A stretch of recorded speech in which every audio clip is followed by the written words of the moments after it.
record it, sharing.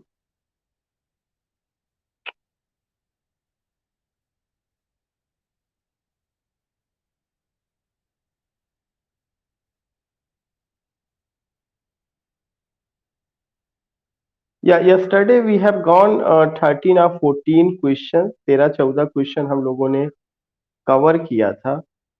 उसके बाद आप ये देखेंगे कि 15 क्वेश्चंस की who among the following is not a lake poet.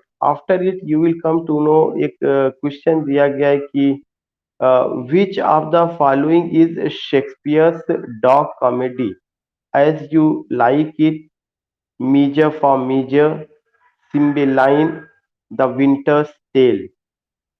तो can you tell me, because when you talk, या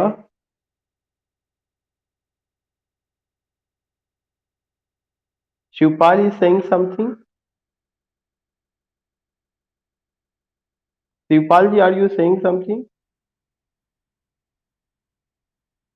Yeah, major form major. And why second option is correct?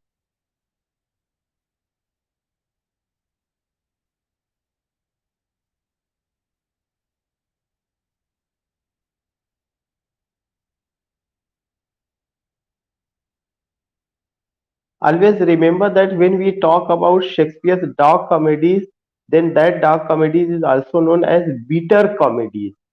Bitter. Remember that. When you go, which of the following is the Shakespeare's dog comedy, then remember that as you like it, Measure for Measure, Cymbeline, The Winter's Tale, then you will come to know जो Measure for Measure है, यह आपका किसका है? यह dog comedy, and it is also an example of bitter comedy. Shakespeare ने अपनी comedies को डॉग कॉमेडीज, बिटर कॉमेडीज और प्रॉब्लम प्ले की भी कैटेगरी में उसको रखा हुआ है। So you will go with this particular play, that is what, that is a measure for measure. Now 17th question, when you go, and one more thing I would like to discuss here. When we talk about as you like it, as you like it से दो question पूछा जा चुका है। एक तो इसका publishing date 1599 ईस्वी। दूसरा क्वेश्चन ये पूछा जा चुका है कि एज यू लाइक इट का सोर्स क्या है। तो एज यू लाइक इट का जो सोर्स है वो टॉमस लॉज का रोजालिंड है। What is the source of as you like it? The source of as you like it Thomas Lodge's Rosalind. Thomas Lodge का जो रोजालिंड है वह इसका सोर्स है। Now the next question, which of the following plays of Shakespeare is autobiographical? You will come, yeah, the Tempest, the Tempest. When you go with this play, always remember that undoubtedly you will come to know जो the Tempest है उसमें autobiographical element बहुत ज्यादा है।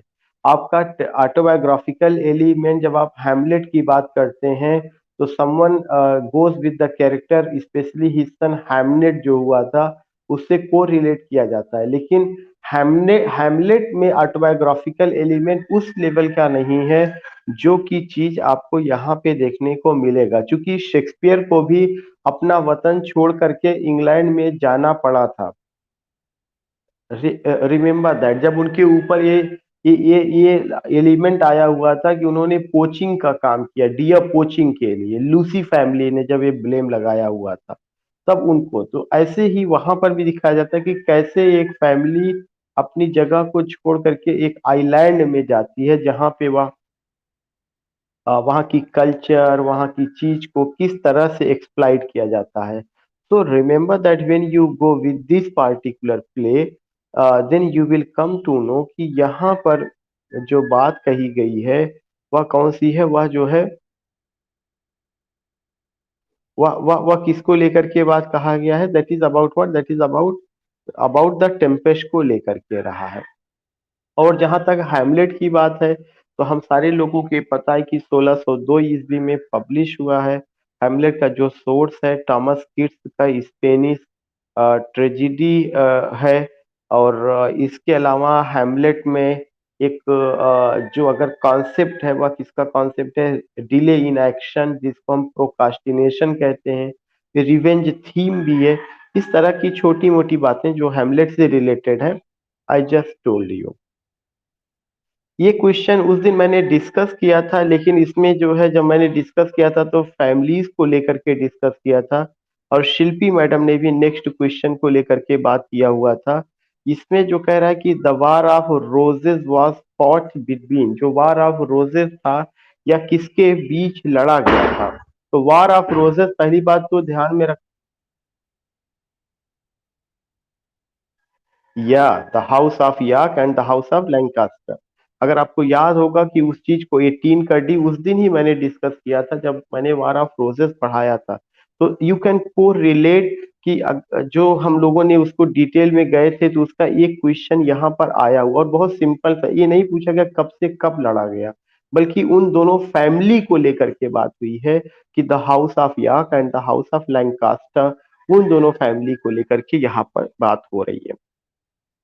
Question number 19 that is highly significant. और मैंने उस दिन भी कहा था कि अगर आप ये सोचते हैं कि ये पार्टिकुलर आथर नहीं है तो क्यों पूछा जा रहा है, वॉर ऑफ रोजेज नहीं है तो क्यों पूछा गया, नहीं, वॉर ऑफ रोजेज एक बहुत बड़ी घटना है जिसका उस समय के लिटरेचर पर उसके इम्पैक्ट को देखा जा सकता है। इसलिए हम जब भी हिस्ट्री की बात करेंगे तो हिस्ट्री की हमें इतनी बातें करनी है जिसका रिलेशन किससे हो, लिटरेचर से हो, या वे घटनाएं जिन्होंने लिटरेचर को प्रभावित किया है। We have to go with those points. So you find question number 18 को। और उसके अलावा क्वेश्चन नंबर 19 है, Spenser wrote an elegy to mourn the death of Sir Philip Sidney, what was the title of that elegy. या Astrophel, exactly. ये चीज हम लोगों ने कई बार डिस्कस किया है कि स्पेंसर ने क्या किया हुआ था। एक एलिजी लिखा हुआ, Spenser wrote an elegy to mourn the death of Sir Philip Sidney. Sir Philip Sidney की जो मौत हुई थी उस पर उन्होंने लिखा था। What was the title of that elegy, उस एलिजी का टाइटल क्या था। उस एलिजी का टाइटल था, that was what, that was एस्ट्रोफेल। And remember that कि एस्ट्रोफेल एंड स्टेला नाम से कलेक्शन ऑफ सोनेट आया था, उसको किसने लिखा है, सर फिलिप सिडनी ने। एस्ट्रोफिल किसको रिफर करता है, स्टेला, हिज बिलीव, या हिज बिलीव को, उनकी बिलीव का रियल नेम क्या था।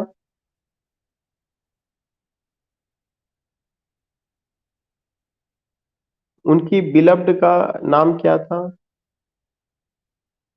पेनिलेव डेवरेक्स।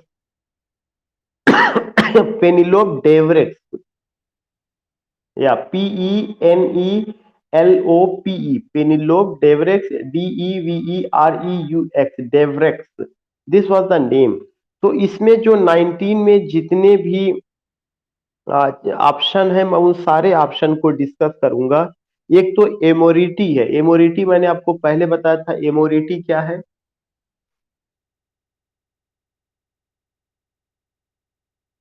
एमोरिटी इज अ, या boy, Amoriti is a collection of sonnets written by Edmund Spenser, poet's poet. This title was given by whom? This title was given by Charles Lamb. And in this collection of sonnets, there are 88 sonnets, 88 sonnets हैं, and this sonnet is dedicated to whom? His own beloved Elizabeth Boyle. Astrophil पे हम लोगों ने बात, जी।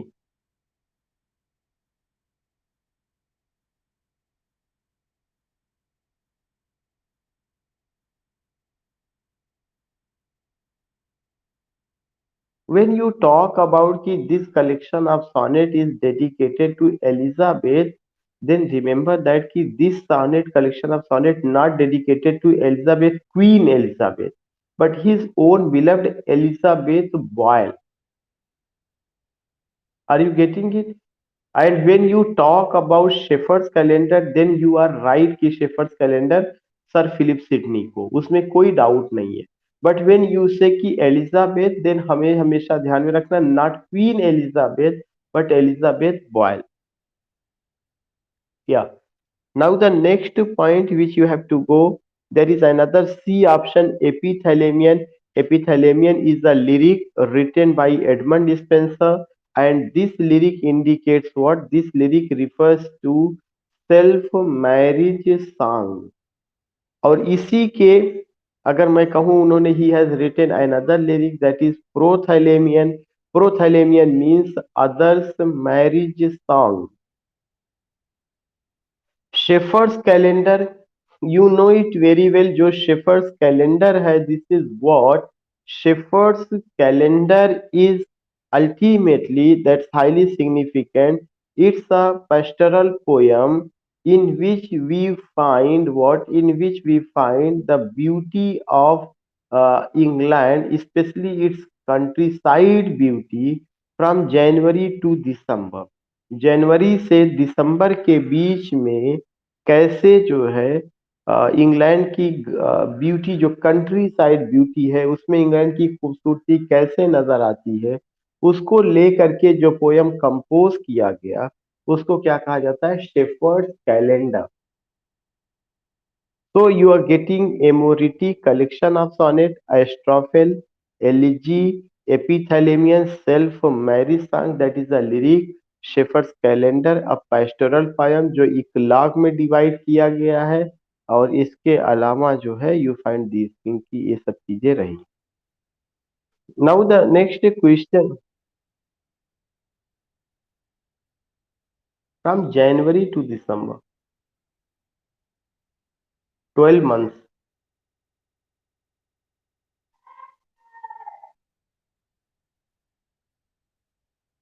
Now the next question, question number 20. Which of the following plays of Shakespeare has been regarded as one of Shakespeare's most assured artistic success by T.S. Eliot? Again, remember that I have also a confusion with this question. Which of the following plays of Shakespeare has been regarded as, yeah, yeah, yeah, yeah, Coriolanus. Yeah, undoubtedly. I was going with that thing, but remember that there are two important points which, yeah,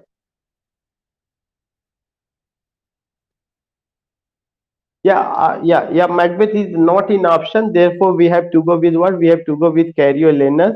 यहाँ पे दो question याद करना, दो question जो बहुत जरूरी है कि कैरियोलेनस जो है सक्सेसफुल प्ले है और हैमलेट आर्टिस्टिक फेल्योर. बस इसी दो पॉइंट को ध्यान में रखना है कि जो कैरियोलेनस है that is the successful play. और कैरियोलेनस को क्यों सक्सेसफुल प्ले कहा गया? इसलिए कहा गया कि उसमें ऑब्जेक्टिव कोरिलेटिव टेक्निक को, या जो उन्होंने बात कही है, उस पार्टिकुलर चीज को जो है बहुत अच्छे ढंग से अप्लाई किया गया है. हैमलेट क्यों आर्टिस्टिक फेल्योर है? हैमलेट इसलिए आर्टिस्टिक फेल्योर है, उसमें जो है उसमें ऑब्जेक्टिव कोरिलेटिव जो जो टेक्निक है, we don't find. So remember that कि when you go with this particular point कि one of the most successful play of Shakespeare in the eye of T.S. Eliot, this is what, this is the Coriolanus. and second जो आपने बताया था Macbeth, but Macbeth is not in option. Hamlet को artistic failure कहा गया. The Tempest उनका romance रहा है जिस पर अभी बात की गई है. अगर ये क्वेश्चन आता है कि Shakespeare has presented the theme of colonialism या कोलोनाइजर एंड कोलोनाइज, या the concept of colonialism you find in which play of Shakespeare, तो क्या आंसर होगा? The Tempest. याद होगा जब मैंने इसको पढ़ाया था तो मैंने बताया था कि the theme of colonialism you find in the Tempest of William Shakespeare. Now the next line is like flies to wanton boys, we are to gods, the kill us for their sports. Where do the above line occur? Hamlet, Julius Caesar, King Lear, Othello. Like flies to wanton boys, we we are to gods. The kill की जगह they kill us for their sports. Where do the above line occur? You will come to know. Yeah,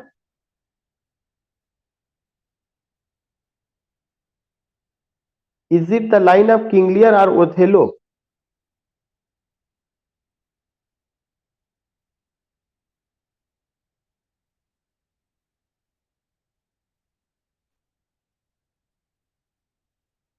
But I don't think so because as far as I remember, this line has been spoken by Othello में यागो की wife ने या तो बोला है या डेस्डीमोना ने बोला है।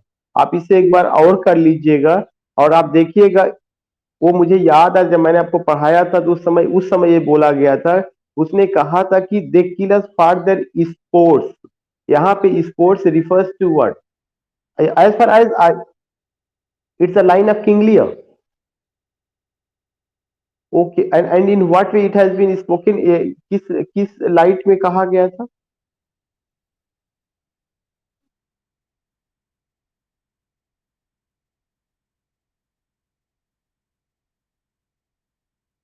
अच्छा, okay okay. But the same line I remember कि they kill us for their sports. It has been also spoken in Othello. कौन कौन कहता है? ग्लॉसेस्टर, या एग्जैक्टली, हाँ हाँ हाँ हाँ। किंग लियर की लाइन है लेकिन ग्लॉसेस्टर का, या अब now now you are right, बिल्कुल बिल्कुल। ग्लॉसेस्टर से कहता है, बिल्कुल एग्जैक्टली, अब यहाँ पे आ रहा, क्लियर हो रहा।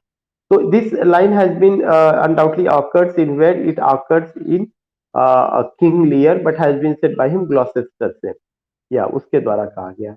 Now the next question, that is what, that is the comedy who is credited with the authorship of Grammar Gurton's Needle. That is what, that is John Steele, Thomas Norton, John Haywood, Nicholas Udall. Who has written Grammar Gurton's Needle? John Steele, yeah, Thomas Norton, and why Nicholas Udall is famous?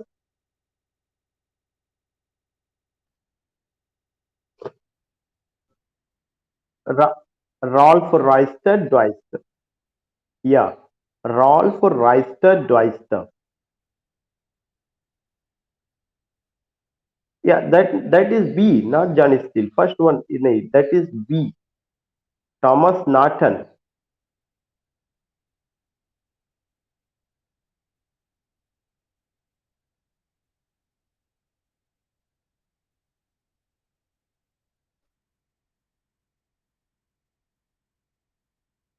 Class record.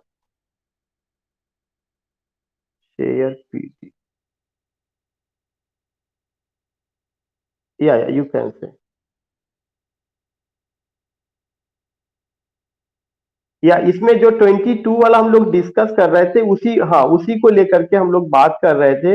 And उसमें जो है, जब हम लोग ये बात कर रहे थे कि who is credited with the authorship of Gammer Gurton's Needle, the answer is A, John Still. और इसके अलावा जो है टॉमस नॉर्टन, टॉमस सैकविल का जो है पहला जो ट्रेजिडी है वो जाएगा, निकोलस उडल को राल्फ राइस्टर डाइस्टर जाएगा। हाँ, इतना चीजें हम लोग बात कर रहे थे। बीच में आवाज कुछ कटी थी और मुझे लगता है कि कोई हमसे कुछ कह रहा था ऑप्शन को लेकर के। जी बताइए। हाँ हाँ हाँ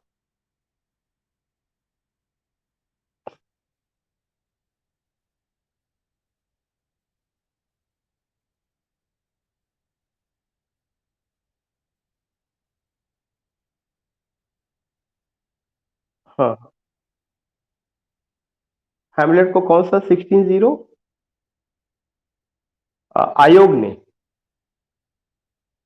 एक क्वेश्चन कब का दिया गया मैचिंग करने के लिए?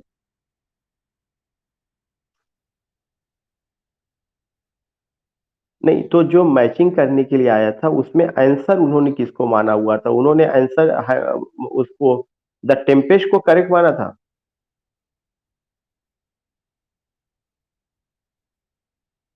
सिम्बलाइन को उन्होंने कहा कि ये मिस मैच है। अच्छा, सिम्बलाइन को मिस मिस मैच उन्होंने माना है 1608। बट आई डोंट थिंक कि ये डेट को लेकर के क्यों जो है कंफ्यूजन हो रहा है। हैमलेट की डेट पे तो कोई डाउट ही नहीं होना चाहिए। उसकी जो डेट है 1602, और उसके बाद जो है जो जो हम लोगों ने हुक्म का कॉन्सेप्ट लेके चले थे कि हैमलेट है, ओथेलो है, किंग लियर है और मैकबेथ है। 1602, 1604, 1605, 1606। अब आई डोंट नो कि कि उन्होंने कैसे उसको मैचिंग में 1601 मान लिया हुआ है कि हाँ ये। अब ये है कि उनका जो क्वेश्चन है मिस मैच है, तो मिस मैच के नजदीक में हो सकता है सिम्बेलाइन रहा हो, ज्यादा उसमें डिफरेंसेस डेट का रहा हो। बट रिमेंबर दैट कि हैमलेट की डेट को लेके कोई किसी तरह का डाउट नहीं होना चाहिए। वो 1602, 1605, 1602, 4 और उसके बाद 5 और 6, ये हुक्म का कॉन्सेप्ट इसी आधार पे रहा है। अब उन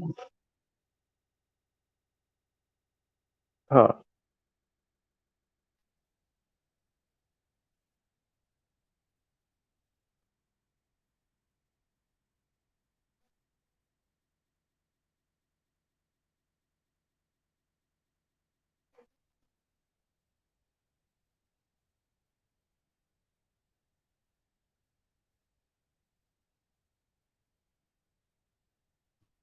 अच्छा,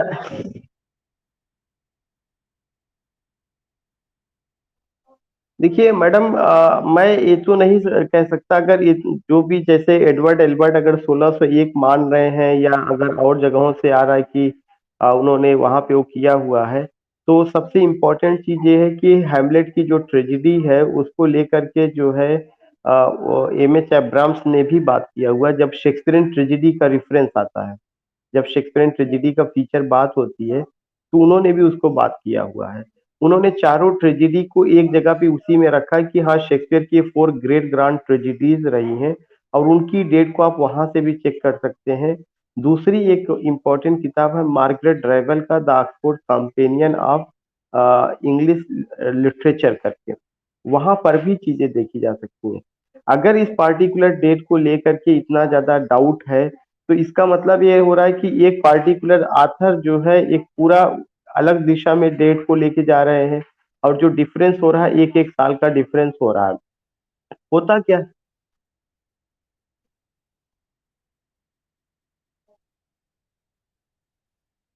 नहीं, ये चीजें हो सकती हैं और ऐसा नहीं रहा है। देखिए, जहां तक बात है तो प्रीफरेंस की बात, तो प्रीफरेंस तो मैं खुद एडवर्ड एल्बर्ट को ही देता हूँ in comparison of any other. मतलब एडवर्ड एल्बर्ट के अलावा भी बहुत सारे, कैजामिया का भी बुक रहा है, और काउंटर रिकेट भी अच्छे राइटरों में शुमार किए जाते हैं जिन सब की किताब रही है। एडवर्ड एल्बर्ट जो है एक तरह से 1990 तक का या 1980 तक का पूरा हिस्ट्री कवर करते हैं, तो वहां तक उनका प्रीफरेंस रहा है। जहां तक डेट की बात है, तो इस पार्टिकुलर डेट के साथ मैं इसलिए थोड़ा सा डिसएग्री हूँ। कारण है कि ये इतने पॉपुलर प्लेस हैं, और ये पॉपुलर प्लेस ऐसा नहीं है कि केवल आज हम लोग डिस्कस कर रहे हैं। ये बातें जब हमने ग्रेजुएशन किया होगा, जब हमने पोस्ट ग्रेजुएशन किया होगा, तो उस समय भी जो प्रोफेसर थे, जो पढ़ा रहे थे, जो बता रहे थे, वो उस दौर में भी ये बातें होती थी और डेट को लेकर के यही चीजें चलती थी। लेकिन अगर ऐसा कुछ आता है या डाउट होता है या चीजें हो रही हैं, तो मुझे लगता है कि हमें इन चारों किताबों को अ, देख लेना चाहिए। और चारों किताबें बहुत ऑथेंटिक हैं। एम एच एब्राम्स को डिनाई नहीं किया जा सकता, मार्गरेट ट्राइबल का जो बात की जाए रही उसको डिनाई नहीं किया जा सकता है, या आपका एडवर्ड एल्बर्ट को डिनाई नहीं किया जा सकता। हम ये देख लें कि क्या केवल एक किताब में 1601 मिल रहा है, या अधिकतर किताबों में। अगर जो बड़े बड़े राइटर हैं, अगर ये ज्यादातर राइटर 1602 के साथ जा रहे होंगे, तो 1602 के साथ हमें चलना पड़ेगा। अगर केवल एक राइटर केवल 1601 के साथ जा रहा है और लोग नहीं जा रहे हैं, तो हमें जो है उस पार्टिकुलर चीज को जो है नहीं करना चाहिए। हो ऐसा हो सकता है कि हैमलेट जो लिखा गया हो उसका कुछ हिस्सा 1601 में आया हुआ हो, लेकिन उसका कंप्लीशन या उसका जो एक तरह से जो उसका पब्लिशिंग हुआ हो, या जनरली जो परफॉर्म किया हो गया हो पहली बार, वो 1602 में हुआ हो। तो उसका जो कंप्लीशन जो हुआ होगा वो 1602 में हुआ होगा। इस वजह से ये बातें होती रहेंगी। बट इस डेट को लेकर के मैं मतलब डिसएग्री हूँ। अगर मुझसे कोई कहेगा तो मैं अपनी बात पर ही रहूंगा, लेकिन आप लोगों के सजेशन को ध्यान में रखते हुए मैं इसको जरूर चेक करूंगा। और मैं इवन आज मैं घर पर हूँ, सारी किताबें जिसका मैं नाम ले रहा हूँ वो यहाँ पे अवेलेबल है, तो एक बार मैं उसको जरूर चेक करके फिर शाम। जी।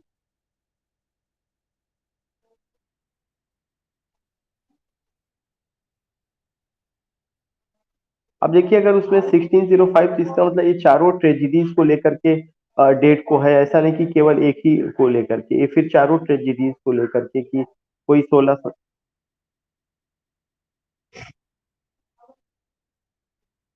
तो एज यू लाइक इट को मैं 1599 कर रहा हूँ और ट्वेल्थ नाइट को मैं 1600 करता हूँ। तो अब ये सब चीजें अगर हैं तो एक बार इसको देख लेते हैं। अगर जो जहाँ पे ज्यादातर जैसे मिलता है उसी डेट के साथ चलना चाहिए। देखना अपने को। और एक चीज ये है कि अगर इनका एक देखते हैं जिसका मतलब है कि डब्ल्यू जे लॉन्ग से एक साल का फिर डिफरेंस होगा। अगर इन्होंने जितने भी लगभग जो प्लेस होंगे वो डब्ल्यू जे लॉन्ग और इन सब में एक साल का डिफरेंस फिर नजर आएगा। और शेक्सपियर का जो डिवीजन है प्लेस का, उसके लिए सबसे बेहतर चीज है कि हम लोगों को डॉक्टर डाउडेन का भी एक चीज देख लेना चाहिए। डॉक्टर डाउडेन ने क्या डेट रखी है और किस कैटेगरी में रखा है, क्योंकि डॉक्टर डाउडन ने ही उनके लिटरेरी करियर को चार हिस्सों में बांटा है। डॉक्टर डाउडन जो भी डिवीजन कर रहे होंगे, जिधर जा रहे होंगे, उसी पॉइंट को हमें लेके चलना चाहिए। ठीक है, तो ये चीजें हैं, इसको undoubtedly I I will check या।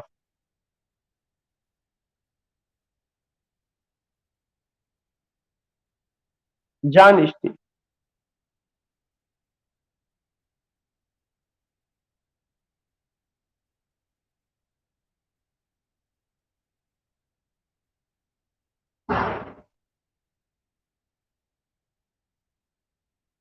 नहीं नहीं, आथरशिप को लेकर के उसमें नहीं है, जॉन स्टील है उसमें, कोई ऐसा नहीं, जॉन स्टील। हाँ, जॉन स्टील करेक्ट है। जॉन स्टील में कोई वो नहीं, जॉन स्टील कोई। और जो टॉमस नॉर्टन है, टॉमस सैक्विल और टॉमस नॉर्टन, वो पहले बताया गया था गार्बडक के साथ है। और इसके अलावा जो आपका ओथेलो, सॉरी, उसको लेकर के निकोलस उडल को लेकर के था, राल्फ राइस्टर राइस्टर को लेकर के बात कही गई है। तो इस तरह से इसमें जो ऑप्शन दिए गए हैं उसमें हम लोगों ने कवर किया हुआ है। नाउ क्वेश्चन नंबर 23 है कि crafty men condemn studies, simple men admire them, and wise men use them. The above lines have been written by, बहुत कॉमन सा पॉइंट है, फ्रांसिस बेकन। फ्रांसिस बेकन ने। और फ्रांसिस बेकन को क्या कहा जाता है? फादर ऑफ इंग्लिश एसे। जो फ्रांसिस बेकन है उन्होंने इम्पर्सनल एसेज लिखा हुआ है, या आप कह सकते हैं फॉर्मल एसेज। इम्पर्सनल या फॉर्मल एसेज को हम आर्टिकल भी कहते हैं, या और इसके अलावा आप ये देखेंगे कि इसके अलावा उनका जो एसेज है ऑफ स्टडीज का ये है, और ऑफ रिवेंज भी है। और उन्होंने टोटल 58 एसेज लिखे हुए हैं, विच पब्लिश इन 1597, 1612 एंड 1625। वहां से वो चीजें आती हैं, 1597, 1612, 1625। And remember that there are some other point. अभी इसके पहले जो और ऑप्शन इसमें दिया है, टॉमस किड किसके लिए फेमस है? स्पेनिश ट्रेजिडी के लिए फेमस है। और जॉर्ज चैपमैन और रॉबर्ट ग्रीन, अगर आपको याद होगा, खासकर रॉबर्ट ग्रीन यूनिवर्सिटी विट्स के राइटर में से रहे हैं। जॉर्ज चैपमैन में भी अपना उनका वही दौर रहा है। तो इस तरह से जो है जो राइटरों की यहाँ पे बात हुई है उसमें फ्रांसिस बेकन को लेकर के हमें बात करनी है कि Francis Bacon father of English है। उन्होंने ऑफ स्टडीज लिखा, जिसमें ये उन्होंने ये लाइन कही, crafty man condemn it studies, simple man admire them, and wise man use them. These are the point. Now the next question, Ben Jonson. Not Thomas Norton, 22 का A John Still. 22 का A है madam, John Still. Thomas Norton जो मैं बता रहा हूं, Thomas Norton जो है उसके लिए मैंने आपको बताया था कि थॉमस सैकविल और थॉमस नॉर्टन जो फर्स्ट ट्रेजेडी गार्बोडक है, they are associated with that person. मुझे लगता है कि जिस समय हम लोग बात कर रहे थे वो चीज नेटवर्क की वजह से कट गया था, उस समय शायद कुछ कंफ्यूजन था उस चीज को लेकर के। जी, 24 में है, Ben Jonson's comedies are called comedies of humour because they are all humorous comedies, each of them deal with particular humor in human nature. He was the first writer of really humorous comedies. He distinguished his great comedies from contemporary farcical comedies. तो एक चीज आपको ध्यान में रखना है, when you say कि they are all humorous comedies, ये आंसर बिल्कुल ऐसा नहीं कि उनका जो कॉमेडी ऑफ ह्यूमर है वो इसलिए कॉमेडी ऑफ ह्यूमर कहा गया है कि उसमें जो है दे आर ऑल ह्यूमरस, ये एक कोई पॉइंट नहीं बनता। Each of them deals with a particular humour in human nature, humour in human nature. He was the first writer of really humorous comedies, he was the first writer of really humorous comedies. तो पहले writer हैं humorous comedies के, या he distinguish his great comedies from contemporary farcical comedy. Now remember that कि when you talk about farcical comedies, yeah, yeah, I'm coming, let me explain. यहाँ पे जो option दिए गए हैं वो सारे ऑप्शन बहुत ही क्लोजिंग ऑप्शन है, काफी ज्यादा उसमें वो है। First we have to explain number one point की व्हेन यू गो की each of them deals with a particular humour in human nature, undoubtedly B option is right. लेकिन अगर ये राइट है तो क्यों है? दूसरा सबसे बड़ा चीज, अगर आप ये कहते हैं he was the first writer of really humorous comedies, ये ऑप्शन भी सही है, लेकिन ये ऑप्शन इसका मतलब इसके इस क्वेश्चन के लाइट में नहीं सही है। इस क्वेश्चन के लाइट में, इस क्वेश्चन के लाइट में कि तो बी ही आपका करेक्ट है, बी पे कोई डाउट नहीं है। कारण है कि उनका जो भी कॉमेडी ऑफ ह्यूमर है, उस कॉमेडी ऑफ ह्यूमर में उन्होंने ह्यूमन नेचर को लेकर के उसको प्रेजेंट किया हुआ है। Every man in his humour, उनका टाइटल ही every man in his humour. लेकिन जो और चीजें हैं, जैसे वो पहले जो है राइटर है कॉमेडी ऑफ ह्यूमर की, ये भी सत्य है, लेकिन इस वजह से उनकी हम कॉमेडी को कॉमेडी ऑफ ह्यूमर नहीं कह सकते हैं। जो डी दे रहा, he distinguishes his great comedies from contemporary farcical comedies, ऐसा उन्होंने कुछ नहीं किया कि फार्सिकल कॉमेडीज से उन्होंने कॉमेडी ऑफ ह्यूमर को कोई अंतर बताया हुआ हो। लेकिन एक चीज ये जरूर है कि यहाँ पर अगर फार्स आ रहा है तो फार्स से क्या मतलब है, फार्स और कॉमेडी ऑफ ह्यूमर में क्या डिफरेंस होता है। सबसे पहला चीज हमें समझना चाहिए, जो फार्स है यह एक तरह का क्या होता है, एक it's a type of comedy in which we find belly laugh, BELLY, belly laugh, यह फार्स के साथ यूज किया जाता है। तो farce is a type of comedy in which we find what? In which we find belly laugh. But second important point कि when you go with this poem, especially what? Especially this drama, then the answer is what? B. कारण है कि उनकी comedy, जो comedy of humour है, उसमें उन्होंने human nature को लेकर के उसको ह्यूमरस बनाया हुआ है। इसलिए उनको हम क्या कह सकते हैं कि वो एक जो है कॉमेडी ऑफ ह्यूमर के अच्छे राइटर है, और इसी वजह से उसको ये चीज दिया जाता है। देन यू हैव टू, या four four four four elements की बात बताई गई है। पेलेगम और क्या क्या करके उसमें उन्होंने उसको स्प्रिंग से, हाँ, उसको उसको स्प्रिंग से भी जोड़ा है, डार्क साइड ऑफ लाइफ से भी जोड़ा है, तमाम चीजें जो है लेकर के उन्होंने इसमें बात की हुई है। तो वी गेट दिस पॉइंट कि ह्यूमन नेचर बहुत इंपॉर्टेंट है। नाउ द नेक्स्ट कैरेक्टर, या बी ऑप्शन इज करेक्ट, लेकिन मैंने उसके साथ और चीजों को आपको एक्सप्लेन कर दिया है कि ये चीजें इस क्वेश्चन के लिए तो इम्पोर्टेंट नहीं है, लेकिन एज अ राइटर उनकी लाइफ में ये उनसे जुड़ी रही है कि वो first writer of really humorous comedies रहे हैं। यह चीज इसमें कोई दो राय नहीं।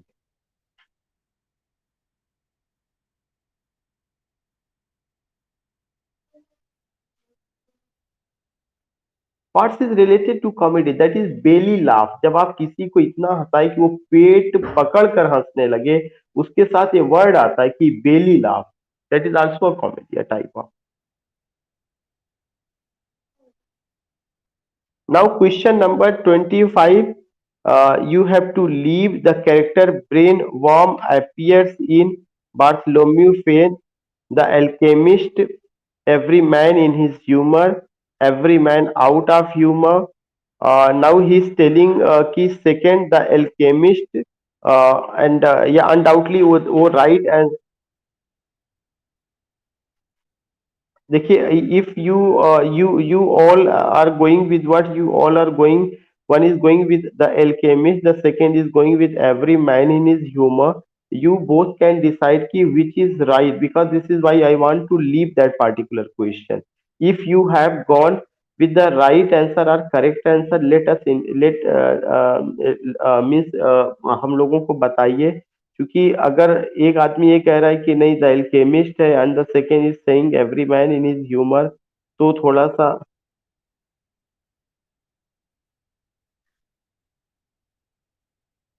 देखिए ये एक character.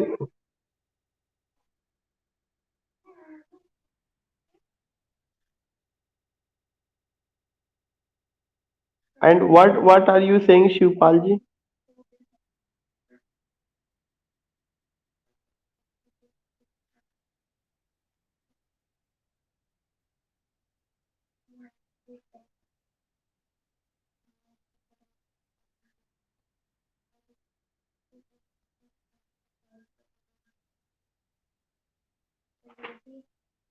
Michael Drayton's The Shepherd's Garland is a series of lyric poems, eclogues, ballads, and I don't know what other option. A simile, B metaphor, A symbol, none of these. ये क्वेश्चन 26 समझ में ही नहीं आ रहा है, इसमें ये चीजें होना चाहिए था कि Michael Drayton the shepherd's calendar is a series of lyric poems, eclogues 26 का बी ऑप्शन होगा, the shepherd's garland is a series of इकलॉग्स।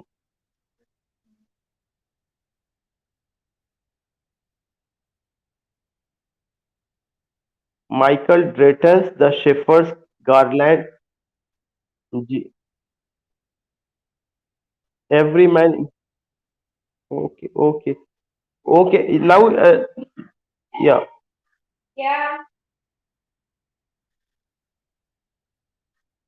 Yeah, so actually, undoubtedly, you all are just have gone. Then remember that कि question number 25 के का सी के साथ जाइएगा, every man in his humour, आप उसी के साथ कवर करिएगा। क्वेश्चन नंबर 26 का जो बी है वो इकलॉग में जाइएगा। इकलॉग में क्यों जाइएगा? क्योंकि जितना भी पेस्टोरल पोयम होती है उसका जो डिवीजन होता है वह इकलॉग में होता है, वो जो सीरीज होता है इकलॉग की सीरीज होती है। Michael Drayton the shepherd's garland is a series of eclogues. Now the question number 30. What are the last six lines of Petrarchan sonnet? ये बहुत सिंपल सा चीज है। सेस्टेट, ऑक्टेव और सेस्टेट में उनका सॉनेट डिवाइड किया गया था। जो पेट्रार्चन सॉनेट है, octave 8 lines with,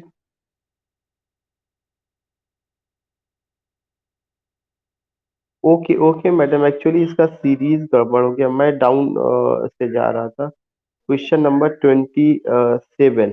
one of the following poets, और राइट साइड में दिया, या one of the following poets is not a metaphysical poet, identify Andrew Marvell, Richard Crashaw, George Herbert, Michael Drayton. Michael Drayton is not a metaphysical poet.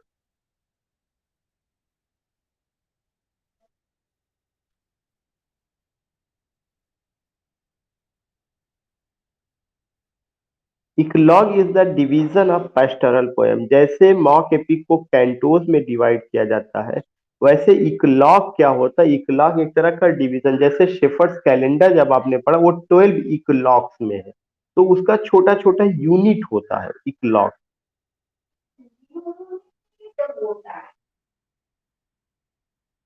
And now remember that कि 27 का D, Michael Drayton is not what, Michael Drayton is not a metaphysical poet.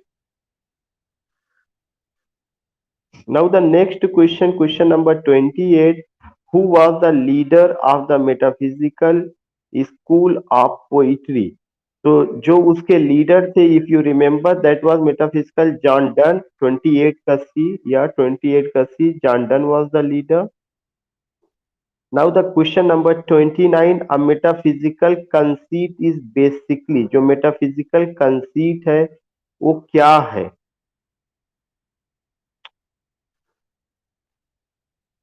देखिए यहाँ पे option नहीं, असिमली ये यहाँ आना चाहिए था, वही I was thinking what happened, a simile, metaphor, a symbol, none of these. Remember that when you talk about conceit, then conceit के लिए वर्ड यूज किया जाता है कि conceit is an image in which two dissimilar objects are put together. Remember that कि यह जो है ऑब्जेक्ट्स आर पुट टूगेदर, और ये जब होता है तो उसमें जो है कंसीट हमेशा सिमिली के नजदीक जाता है। कंसीट मेटाफर नहीं, दोनों के एक नहीं मान लिया जाता, दोनों अलग अलग रहते हैं, और वो सिंबल में भी नहीं जाएगा। वेन यूज से, जैसे if I use the word as virtuous men pass mildly away and whisper to their source to go, या अगर आप एक और चीज आप लेंगे, तो इफ यू रिमेम्बर, जब टू सोल्स का तुलना किससे की जाती है, टू सोल्स की तुलना कंपास, कंपास के नीडल से की जाती है। वहां पर भी वो कहते हैं इफ दे बी टू, अगर मान ले वे दो है, मतलब लवर और बिलव्ड की जो आत्मा है, अगर वे मान ली जाए तो कि वे दो है, इफ दे बी टू, अगर वे दो है, they are two so, if they be two they are two so as stiff twin compasses.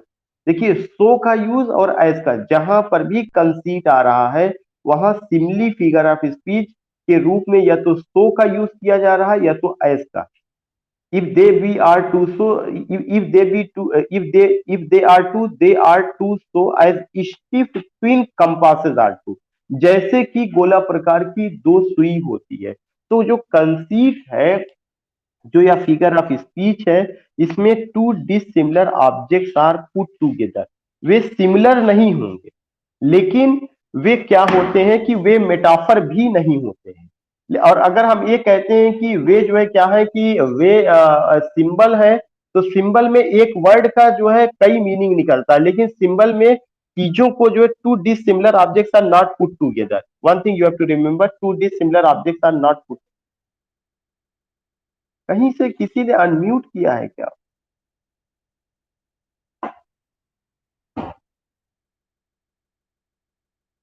Two dissimilar objects are not put together. So you will come to know कि ये बहुत ही important point होता है जहां पर हम इस चीज की बात कर रहे हैं कि उसमें जो है चीजें, तो वो जो चीज है वह किसके साथ जाएगा, सिमिली के साथ जाएगा, ना कि मेटाफर या सिंबल के साथ। या अगर बहुत होगा तो none of these, none of the above. अगर अगर सिमिली को हम नहीं मानेंगे तो नन ऑफ द एबव, चूंकि कंसीट में मैंने एक चीज बताया कि अगर अगर आप बहुत उसके क्लोजिंग मानेंगे तो सिमिली हो सकता है, लेकिन नन ऑफ दिस अगर आप मुझसे कहेंगे तो here the answer should be none of this, क्योंकि ये जरूरी नहीं है कि वो सिमिली मेटाफर या चीजें हो तभी वो चीजें।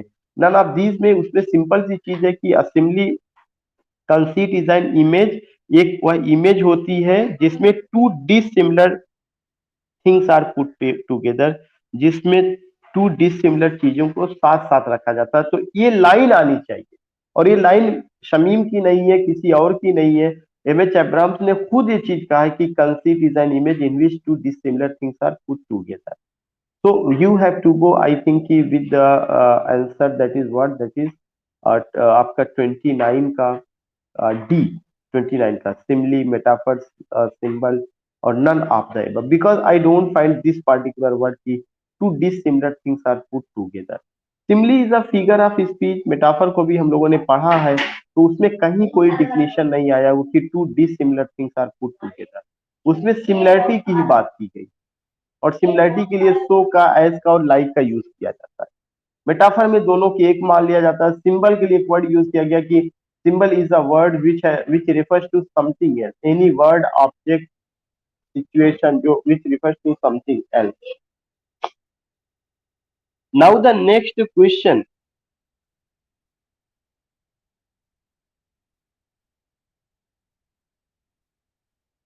Now the next question, that is question number 30. What are the last six lines of Petrarchan sonnet called? You will come to know that is what that is sestet. Then sestet is what? Sestet means six lines stanza, and octave eight lines stanza. Cax, Caxton's printing press was set lit up in 1475, 1480, 1476, 1470, 1476. Caxton's printing press was set lit up in 1476.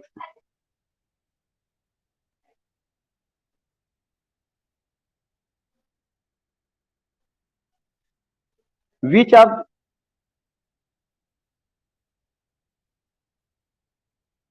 not lip up, it was established, set lip up in. Lip up is not a place. That's a phrasal verb.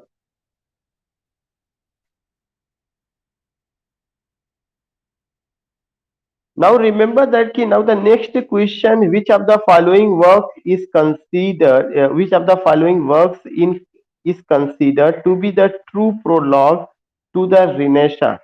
As comes the Schoolmaster, More's Utopia, Spencer the Shepherd's Calendar, and Sonnets. Again, I would like to tell you which of the following works in is considered to be the true prologue to the रिनेशा. रिनेशा का जो एक तरह का prologue है, prologue, and we know it very well कि prologue में क्या किया जाता है कि लाइंस, दो वर्ड है, एपिलॉग या prologue. Prologue means beginning lines of any work in which you find there is the declaration of theme, character और सब्जेक्ट मैटर. तो रिनेशा की जो बात है या रिनेशा की जो क्वालिटी है वह किस वर्क में सबसे ज्यादा नजर आती है? Thomas More's Utopia, Spenser Shepherd's Calendar, sonnets, Roger Ascham's the school master. Remember that यहाँ या थॉमस मोर्स यूटोपिया. क्यों आप यूटोपिया की बात हम लोग यहाँ पे करें? क्योंकि जब आप ह्यूमनिज्म की बात करते हैं, जब आप जो है किसकी बात करते हैं, जब आप बात करते हैं क्या कहते हैं कि लव की बात करते हैं, या जब आप कहते हैं एक आइडियल प्लेस की बात करते हैं जो कि जो है उस समय का एक वो चीजें थी, तो we find utopia. Utopia is a Latin word which means place like heaven. ऐसा नहीं था कि वो बात किसी के सॉनेट में कही गई. वो सॉनेट एक तरह का फॉर्म्स ऑफ द पोयम है. उसमें कोई अगर पार्टिकुलर सॉनेट होता तब तो बात कही जाती, लेकिन जो है ऐसा नहीं कि ये कोई पार्टिकुलर वर्क है. और स्पेंसर का जो शेफर्ड्स कैलेंडर है यह केवल रिनेशा के एक एस्पेक्ट को प्रेजेंट करता है, ना कि पूरा रिनेशा आता है. लेकिन मोर्स की यूटोपिया में रिनेशा के ज्यादातर फीचर्स हमें देखने को मिलते हैं. Most of the features we find. Now the next question, that is 33. The phrase "the well of English undefiled" refers to Chaucer, who used it.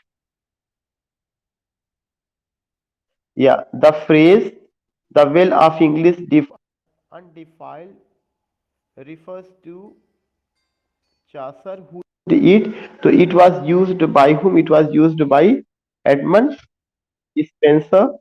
And when you go who said कि with Chaucer begins our real poetry? Who said Chaucer के बारे में?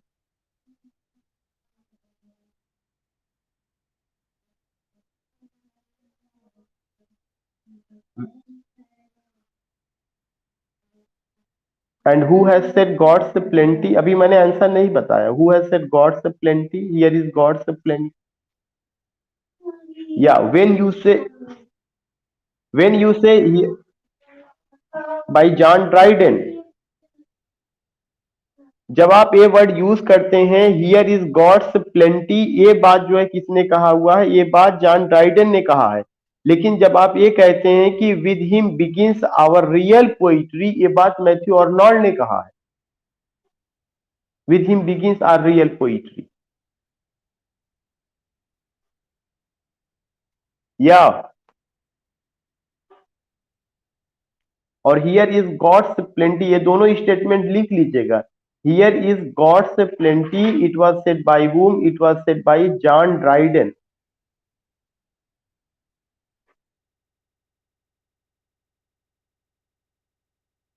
With him begins our real poetry was said by whom? By it was said by Matthew Arnold. But when the phrase "the well of English, the undefiled," that was said by whom? That was said by Spencer. About whom? About this man Chaucer.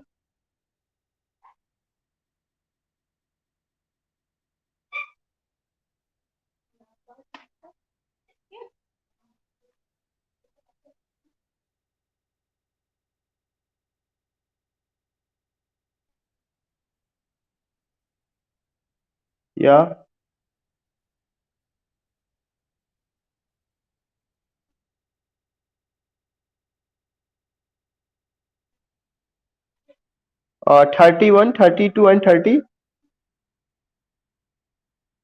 31 का Caxton का printing press, it was established in 1476। C. Now when you go which 32 का जो है B मोर से 30 का that is what, that is sestet. C sestet mean 6 lines stanza. और 31 आपको मैंने बता दिया सी 1476। एंड 32 मोर से utopia. And I would like to tell here, हाँ जिन लोगों को एक चीज मैंने बताया मोर से, या 33 का स्पेंसर दैट इज ए। 32 पे मैं एक बात और बताना चाहता हूँ। 32 पे जो आपका ये मोर्स यूटोपिया बताया गया है, ये चीज तो बहुत ही इंपॉर्टेंट है। लेकिन आपको थोड़ा सा रोजर एस्काम का द स्कूल मास्टर भी आपको देखना चाहिए, क्योंकि द स्कूल मास्टर में भी रिनेशा की सारी कैरेक्टरिस्टिक्स वहां पे मौजूद है। तो when you find such a type of कि इतनी क्लोज हो जाता है कि उसमें लगता है कि ए बी या ए बी, ऐसी सिचुएशन में now I would like to suggest that you have to go with what, you have to go with Roger Ascham's का द स्कूल मस्ट केवल आपको चेक करना है। बट आंसर के लिए मैं आपको बार बार कह रहा हूं, आंसर में मोर्स यूटोपिया, क्योंकि जो यूटोपिया है वह रिनेशा का कॉन्सेप्ट रहा है और रिनेशा का all the characteristics we find here. हाँ दूसरा चीज, एक चीज ये है कि now the next is what, the next 34 का जो क्वेश्चन है उसमें अगर आप देखेंगे, there exodus of Greek scholars and artist from their country and the settlement in Rome is technically called reformation, resurrection, Renaissance, revival. 34 का सी, इसको क्या कहा जाएगा, जब वे रोम में सेटल हुए तब उसको क्या कहा गया, Renaissance. There exodus, exodus of Greek scholars और आर्टिस्ट, जब वे कहां पे सेटल हो गए, रोम में सेटल हो गए, तब उसको टेक्निकली क्या नाम दिया गया, रिनेशा। क्योंकि जब भी आप देखते हैं एज ऑफ रिवाइवल या age of Renaissance, Renaissance means rebirth और रिवाइवल, और क्या कहा गया कि इट वाज द रीबर्थ और revival of Greco Roman art culture and civilization. So you find what? You find here Renesha. Question number 35. Renesha reached England through Italy, France. Remember that, yeah, France, क्योंकि first Renesha came in Italy. After it came in 15th century, it came in France. और वहां से जो है कहाँ पे पहुंचा, England आया हुआ है। रिने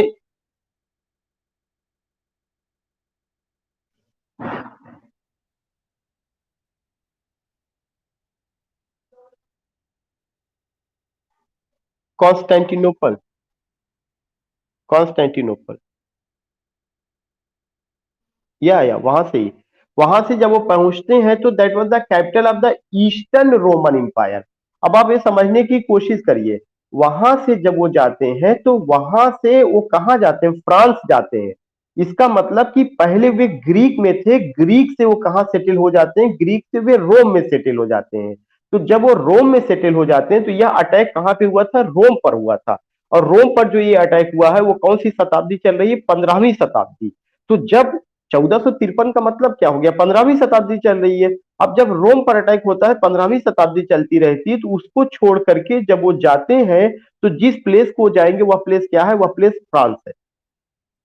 तो पहले ग्रीक से वे कहां पर आ जाते हैं, रोम में ऑलरेडी सेटल्ड है, रोम में बहुत कुछ डेवलपमेंट होता है। लेकिन जब रोम, जिसको हम ऑटोमन किंगडम कहते हैं, जब उस पर तुर्किश किंगडम के लोग 1453 में हमला करते हैं, तो वहां पर जो कैपिटल था, जहां पे बहुत सारे आर्टिस्ट, जहां पे बहुत सारे जो है आप कह सकते हैं साइंटिस्ट, ह्यूमैनिस्ट और जो लोग थे वे वहां पे रहते हैं। उसके बाद वे लोग कहाँ पे जाते हैं, they go ultimately in France, वे फ्रांस जाते हैं।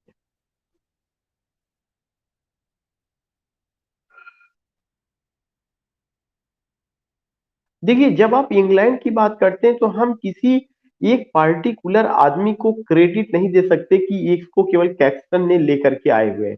क्योंकि रिनेशा जो है ये एक ऐसा फील्ड रहा है, अगर कैक्सटन ने प्रिंटिंग प्रेस के थ्रू ये काम किया, मैं मान भी लेता हूँ आपकी बात को कि कैक्सटन ने प्रिंटिंग प्रेस के थ्रू ये काम किया, किताबों को जो है वो लाए, कई किताबों को उन्होंने ट्रांसलेट किया, खासकर थॉमस मैलोरीज की मॉर्डी आर्थर को 1485 में उन्होंने ट्रांसलेट किया, छापा भी।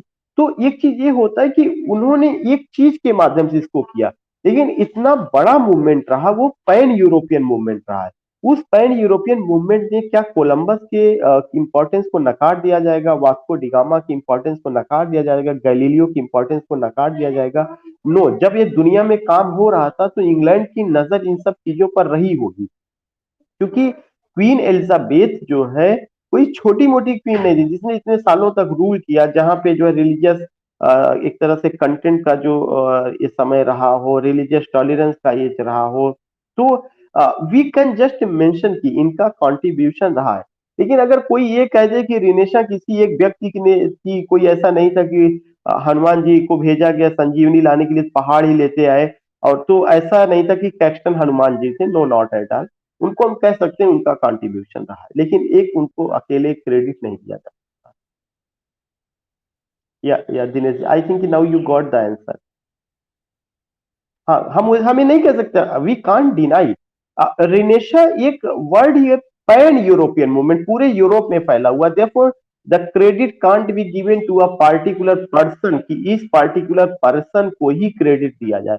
जैसे अभी एक क्वेश्चन आया था उसी से मिलता जुलता, कि आखिर जो है वो कौन सा वर्क है जिसको रिनेशा का ट्रू प्रोलॉग कहा जा सकता है। देखिए, उसमें उसने ये नहीं कहा कि इसको प्रोलॉग कहा जा सकता, बल्कि उसके आगे उन्होंने एडजेक्टिव लगा दिया, वो कौन सा वर्ड वर्ड आ गया, ट्रू प्रोलॉग। इसका मतलब कि बहुत सारे वर्क प्रोलॉग हो सकते हैं, लेकिन ट्रू प्रोलॉग कौन सा हो सकता है। मैं क्वेश्चन नंबर 32 की बात कर रहा हूं। जब इस तरह की बातें आती तो इसका मतलब होता है ये कि रिनेशा से संबंधित जो क्वालिटीज है, रिनेशा की जो कैरेक्टरिस्टिक्स है, वह केवल एक वर्क में नहीं है, you can see it in so many work. लेकिन उनमें से एकदम ट्रू प्रोलॉग कौन सा हो सकता है, तो अब ट्रू प्रोलॉग की जब बात हो रही है तो ट्रू प्रोलॉग में जो है मैंने बताया कि मोर्स का यूटोपिया। अब मोर्स का यूटोपिया जो है, एक क्रिटिक्स की नजर में, क्रिटिक्स ने डिसाइड किया, पढ़ा कि इसमें ज्यादा चीजें नजर आती हैं। लेकिन अगर आप रॉजर स्टेम के द स्कूल मास्टर को लेके जाएंगे तो आप देखेंगे कि ऐसा लगेगा उसमें कोई कमी नहीं है, फिर इसको क्यों कहा जा रहा है। तो इस तरह के जो क्वेश्चंस होते हैं वो इतने करीबी होते हैं कि पहली बात तो ऐसे क्वेश्चंस कोई भी किसी भी एग्जामिनेशन में बनाए तो उसको बचना चाहिए हमेशा। ये चीजें आप टफेस्ट से टफेस्ट बना दीजिए, कोई ऐसा वो नहीं है, लेकिन आप ऐसे क्वेश्चन जो डाउटफुल हो, जो ड्यूबियस हो, जिसमें डबल डीलिंग निकल रही हो, ये भी हो सकता है वो भी हो सकता है, तो उस तरह की चीजों को जो है अ, आदमी को एवॉइड करना चाहिए कि बहुत डाउटफुल ना हो ये सब चीजें। तो ऐसे ही यहाँ पर ये चीजें आ रही हैं कि उसमें रहा है हमेशा को। So I think now I have to go ahead. Question, yeah, question number 36. Renaissance spirit is best expressed in Spenser's Fairy Queen, Shakespeare's comedies, Webster's plays, Ben Jonson comedies. When you say कि रिनेशा का जो spirit है वह best ढंग से present किया गया है। तो अब आप यहाँ पर देखिएगा, ऐसा नहीं कि जॉन वेब्स्टर्स प्ले है, बेन जॉनसन का कॉमेडी। पहली बात तो बेन जॉनसन का कॉमेडी तो ऐसा नहीं रहा कि उसमें रिनेशा का बेस्ट चीज है। रिनेशा का जो सबसे बेस्ट चीज है वह शेक्सपियर की कॉमेडीज में ही नजर आएगा। अब आप कहेंगे सर कैसे नजर आएगा? जितनी कैरेक्टरिस्टिक ह्यूमनिज्म, इंडिविजुअलिज्म, इसके अलावा कल्ट ऑफ ब्यूटी, जितनी भी चीजें आप देखेंगे, all these things you find in the comedies of William Shakespeare. Navigation की बात होगी, द टेम्पेस्ट नजर आ जाएगा। ह्यूमनिज्म की अगर बात होगी तो ह्यूमनिज्म का इससे बेहतर क्या हो सकता है कि द मर्चेंट ऑफ वेनिस में how Bassanio, how Shylock is ready to help the people. Humanism होता तभी तो वो क्या करते थे, वो लोगों को पैसा जो है इंटरेस्ट पे नहीं देते थे, बल्कि अपनी जान को उन्होंने खतरे में डाल के बैसानियों की हेल्प की हुई है। तो जो ह्यूमनिस्टिक अप्रोच है, जो लव है, जो ब्यूटी है, जो इंडिविजुअलिज्म है, जो कल्ट ऑफ ब्यूटी है, और साथ ही साथ रिनेशा का जो स्पिरिट है, ग्लोरिफिकेशन ऑफ एक तरह से मैन को लेकर के जो बात की गई है, individual identity which I discussed with you, all these things you find where all these things you find in Shakespeare's comedy. Shakespeare की जो कॉमेडीज है, उसका जो चीजें हैं, बहुत ही beautifully things have been presented. वहां पे केवल ऐसा नहीं कि फिजिकल लव है या वहां पे फिजिकल ब्यूटी है, no not at all. Understanding of soul, mutual understanding, importance of soul, importance of heart, उन सारी चीजों को, नॉलेज की बात की गई है। पोर्सिया जो एक इंटेलेक्चुअल कैरेक्टर है, कैसे एक एडवोकेट का या लॉयर का डिस्गाइज फॉर्म में रूप धारण करती आती है। और जब आप ट्वेल्थ नाइट को देखते हैं तो ट्वेल्थ नाइट में म्यूजिक की बात की गई है, जो उस समय की सबसे बड़ी कैरेक्टरिस्टिक्स है। उसकी लाइन की शुरुआत ही यही, if music be the food of love then play on. और वहां पे लव को लेकर के ड्यूक आर्सिनो, ओलिविया वायला, जिस तरह से लव को लेके बात की गई है, वहां पे भी आप देख सकते हैं। और माल्वोलियो जो प्यूरिटन कैरेक्टर है, उसका जो वहां पे थॉट क्या है, वो सब चीजें। तो शेक्सपियर की कॉमेडीज से बेहतरीन presentation you can't find even. अगर हमें कहें कि फेरी क्वीन में, तो फेरी क्वीन एक वर्क है जो बड़ा वर्क है, लेकिन ये कहिए कि केवल उसमें रिनेशा का स्पिरिट पूर्णतः आता है, तो I don't agree, I don't find. हाँ, शेक्सपियर की कॉमेडी। या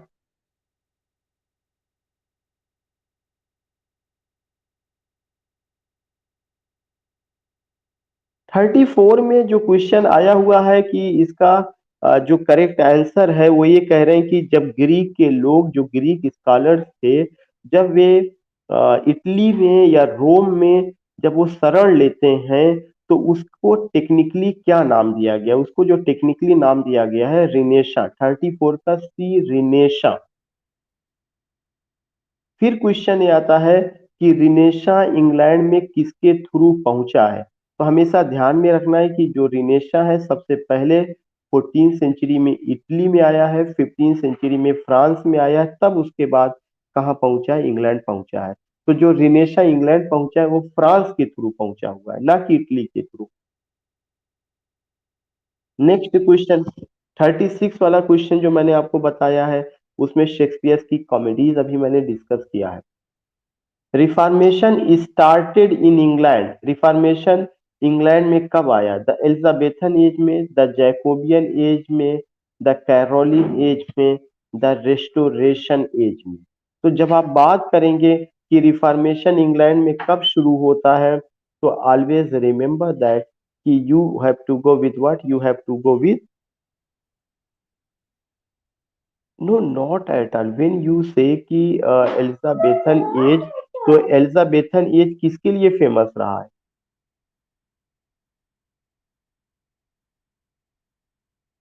एलिजाबेथन एज किसके लिए फेमस रहा है? रेनेशा के लिए? नहीं, कैरोलिन एज आप लोग क्यों भूल जाते हैं? जब मैं अभी उस दिन आपको बताया था कि जो कैरोलिन एज है, this particular age is also known as age of John Milton. और यह जो कैरोलिन एज रहा है, यह कैरोलिन एज को आप प्यूरिटन एज के भी नाम से जानते हैं। और मैंने बताया कि प्यूरिटन का मतलब कि the culmination of what, the culmination of reformation. Reformation जो अपने ऊंचाई पर, अपनी हाइट पर पहुंचा है, वह किस एज में पहुंचा हुआ है? वह कैरोलिन एज में पहुंचा हुआ है। और जब आप रिनेशा की बात करते हैं तो रिनेशा अपनी ऊंचाई पर कहां पर पहुंचता है? एलिजाबेथन एज में पहुंचता है। ये दोनों पॉइंट आप लिख लीजिए और समझ लीजिए। क्वेश्चन यहाँ पे जो पूछा जा रहा है कि द रिफॉर्मेशन मूवमेंट, रिफॉर्मेशन एक पूरा मूवमेंट के रूप में, एक पूरा आंदोलन के रूप में इंग्लैंड में the sought to reform, the reformation, reformation started in England. वह जो रिफॉर्मेशन है इंग्लैंड में कब स्टार्ट हुआ? अब अगर आप ये बताइए एलिजाबेथन एज की बात करेंगे तो क्या एलिजाबेथन एज से पहले जॉन वाइक्लिफ नहीं आए थे? जॉन वाइक्लिफ जो है पहले, जो है मैंने डिस्कस किया था, तो जॉन वाइक्लिफ किस एज में आते हैं? द मिडिल एजेस में आते हैं। सही से तो जो है कहाँ पे दिया जाना चाहिए? सही से तो जॉन वाइक्लिफ के समय से दिया जाना चाहिए था। उन्होंने लोलार्ड मूवमेंट शुरू किया। फिर उसके बाद कौन आते हैं? फिर उसके बाद जो है आपके उनका क्या नाम है, किंग मार्टिन लूथर, उनका अपना आता है। फिर अगर आप देखेंगे कि लिटरेचर के पर्सपेक्टिव से, जो यहाँ पे सारी बातें हिस्ट्री के पर्सपेक्टिव से नहीं, लिटरेचर के पर्सपेक्टिव से पूछी जा रही हैं, रिफॉर्मेशन जो मूवमेंट है वह कब आया इंग्लैंड में? ऑलवेज रिमेंबर दैट कि उसका जो टाइमिंग रहा वह कैरोलिन एज रहा है। और कैरोलिन एज का जो टाइमिंग है वो 1625 से लेकर 1649, उस दरमियान सबसे ज्यादा आपको देखने को मिलेगा।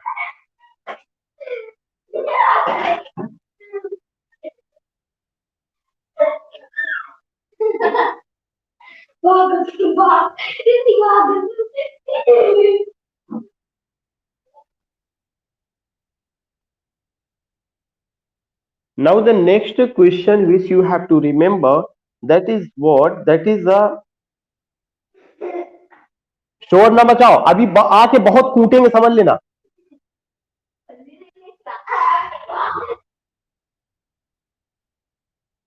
क्या?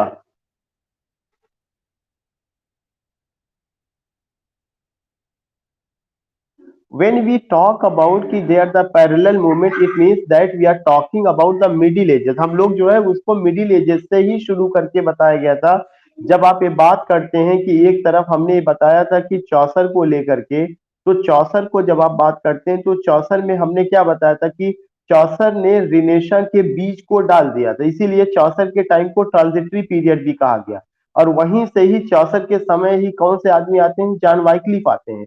जॉन वाइक्लिफ ने जो है, मैंने बताया था, रिफॉर्मेशन की फील्ड में उन्होंने काम किया था। फिर मैंने आपको बताया था कि जो रिनेशा रहा है वह इंटेलेक्चुअल मूवमेंट रहा है, और जो रिफॉर्मेशन था वह स्पिरिचुअल मूवमेंट था। I discussed with you when I talked about कि it was an intellectual movement and it was a religious movement. लेकिन इसमें जो क्वेश्चन कह रहा है कि यह आखिर किस एज में आता है? अगर यहाँ पे वो द मिडिल एजेस का ऑप्शन दिया होता तो मैं वहां से वो शुरू होकर के मैं मान लेता। लेकिन जो एलिजाबेथन एज है वह पूरी तरह से वह रिनेशा का एज था। एलिजाबेथन एज में आपको रिफॉर्मेशन की झलक नहीं मिलेगी। मैंने वर्ड वहां पे क्या लिखा था? It was the age of the religious tolerance. और उसके बाद जो है अगर आप यहाँ पर देखते हैं, यहाँ पे सीधे सीधे आपको किसके साथ जाना है? यहाँ पे आपको कैरोलिन एज के साथ जाना है, क्योंकि रिनेशा अल्टीमेटली, सॉरी, जो रिफॉर्मेशन है वो अपनी ऊंचाई पर अगर पहुंचता है तो वह कब पहुंचता है? इस पार्टिकुलर एज में चलता है।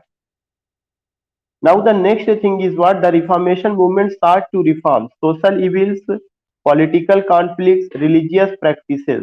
तो बहुत सिंपल सा है, रिलीजियस मूवमेंट था तो रिलीजियस प्रैक्टिसेस को लेकर के बात हो रही। 38 का सी, so you find what in 38? That is the option C, religious practices।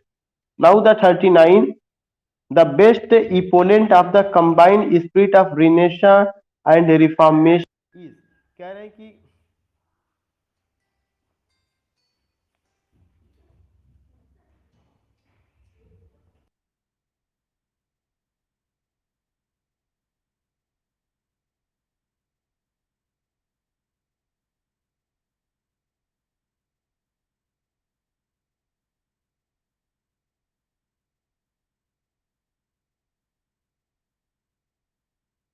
चलिए बताइए। So the last question which I am going to take, that is what the best opponent of the combined spirit, रिनेशा और reformation का सबसे बेहतरीन combination किसमें मिलता है? John Milton में। 39 का D, John Milton. Now the 40 question I would like to take. Who among the following is known as morning star of reformation? Morning star of reformation कई बार जॉन वाइकली बता चुके हैं। जॉन वाइकली 40 का ए, और evening star of reformation John Milton. So I will take only this these 40 questions, and in the evening you are most welcome. Evening में हम लोग जो बात करेंगे वो जो है मेन क्लास जो हमारी 5 बजे से उसको लेके बात करेंगे, और मॉर्निंग में जब तक अभी जो है हम लोगों का ये हो नहीं जाता है तो अभी यही डिस्कस करेंगे। तो now we have taken 40 questions, इसको आप एक बार और देखिए। जो डाउटफुल है, ये आपकी ड्यूटी है कि तुरंत का तुरंत जो है, ऐसा नहीं कि यहाँ से जाने के बाद उसको आप बंद कर दिए। दो क्वेश्चन जो डाउटफुल है उसको आप क्लियर कर लीजिएगा, जिसको मैंने कहा था। ठीक है, ओके।